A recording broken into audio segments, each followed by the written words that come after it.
आज के इस वीडियो में समास के बारे में बताने वाले हैं। समास किसे कहते हैं, समास कितने प्रकार के होते हैं और समास के कितने भेद हैं, अव्ययभाव समास के बारे में भी जानेंगे। तो चलिए वीडियो को स्टार्ट करते हैं।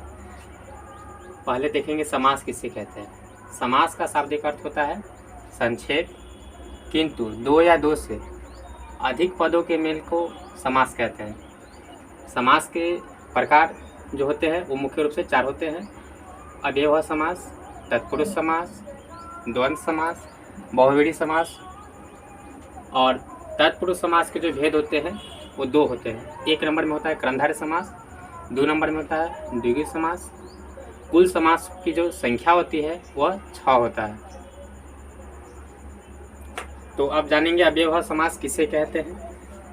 तो अव्ययभाव समास किसे कहेंगे? जिस समास का पहला पद प्रथम होता है या जिस समास का पहला पद उपसर्ग होता है और दूसरा पद संज्ञा होता है, उससे क्या कहते हैं? अव्ययभाव समास कहते हैं। जैसे में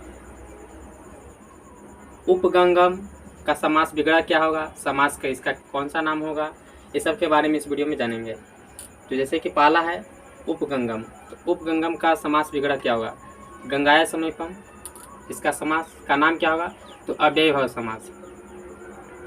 दूसरा है उपकृष्णम, इसका समास बिगड़ा क्या होगा? तो कृष्ण से समीपम, और इस समास का नाम क्या होगा? तो अव्ययभाव समास। तीसरा है प्रत्येकम, इसका समास बिगड़ा क्या होगा? एकम एकम प्रति, और समास का नाम क्या होगा? तो अव्ययभाव समास होगा। इसमें जितना भी एग्जाम्पल है सब का जो समास का नाम होगा अव्ययभाव समास ही होगा। अब एग्जाम में क्वेश्चन आता है कि समास पहचानेंगे कैसे। जैसे एग्जाम में पूछ देता है उपगंगम में कौन सा समास है, तो इसका डिफिनेशन क्या है कि जिस समास का पहला पद प्रधान होता है और जिस समास का पहला पद उपसर्ग होता है या दूसरा पद संज्ञा होता है, उसी को अव्ययभाव समास कहते हैं। जैसे उपगंगम है, तो उपगंगम में जो समास है पहला पद है वो उपसर्ग है। उप क्या है? उपसर्ग होता है। उपकृष्णम है, तो कृष्णम में उप लगा हुआ है, उप क्या होता है? उपसर्ग होता है।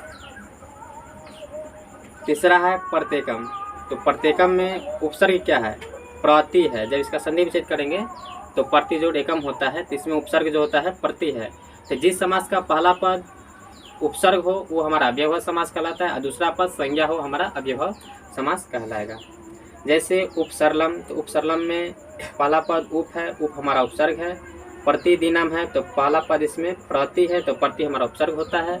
यथालेखम है, तो यथालेखम में पहला पद जो है उपसर्ग है यथा, इसलिए यह उपसर्ग समास इसलिए यह अव्ययभाव समास के अंतर्गत आएगा। जैसे यथाशक्ति, तो यथाशक्ति में कौन सा समास है? तो इसका पहला पद उपसर्ग है, इसलिए अव्ययभाव समास होगा। ठीक पूछेगा निर्जनम में कौन सा समास है? तो निर्जनम में पहला पद नि उपसर्ग है, इसलिए अव्ययभाव समास होगा।